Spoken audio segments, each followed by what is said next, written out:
जैसे मैंने ऑलरेडी मैं कह चुका हूँ कि बहुत अच्छा लगा और बहुत समय के बाद मैं इनके साथ काम कर रहा हूँ और यही कोशिश करूँगा कि ज़्यादा काम हो और क्या।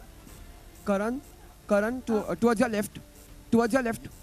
Say something. नहीं, I just क्योंकि आई थिंक हम कितने 20+ ईयर्स के बाद काम कर रहे हैं साथ में और हाल ही में मैंने अनिल जी के साथ भी बहुत सालों बाद काम किया था.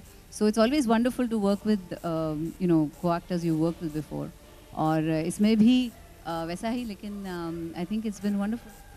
एक्चुअली मेरे पास भी एक Wonderful सवाल है, क्योंकि जब सेट पे थे तो संजू सर, माधुरी मैम, मतलब मैं ऑब्वियसली मैम ही बोला होगा, बट ये भी मैम ही बुलाते थे. तो मैं थोड़ा तो तुम भी सीखो, तुम भी मुझे मैम बुलाओ. Karan, मैं तो आपको माँ बुलाता हूँ.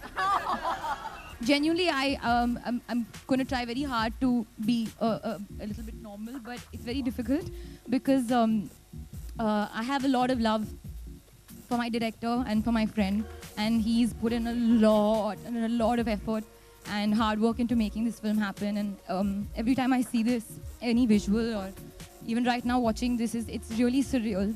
And I just have to say that he's the nicest, most amazing human being in the world. He is so nice that I just wish that this film, of course we all wish for ourselves, but I really wish that it kills it. Mostly and mainly only for him, because he's a lovely, lovely person and he deserves all the success and love in the world.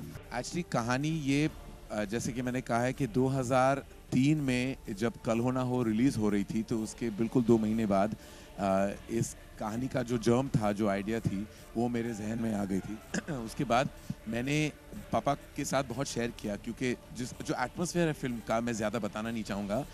Film जो atmosphere थी वो पापा को उसकी बहुत knowledge थी, तो वो खुद गए थे कुछ एरियाज़ में रिसर्च करने, और वो बीमार भी थे. ही वाज़न्ट वेरी वेल, लेकिन उनका पैशन, वो पहले करियर में फोटोग्राफर हुआ करते थे, तो he went and took some amazing photos of certain locations that he thought that we would have in our film. वो तस्वीरें अभी भी मेरे पास है, हमने आर्काइव किए थे. और फिर जब जून 2004 में वो चल बसे, उसके बाद ऐसा हो गया था कि इतनी सारी यादें जुड़ी थी उस कहानी के साथ, तो मैं बना नहीं पाया, मुझसे हुआ नहीं.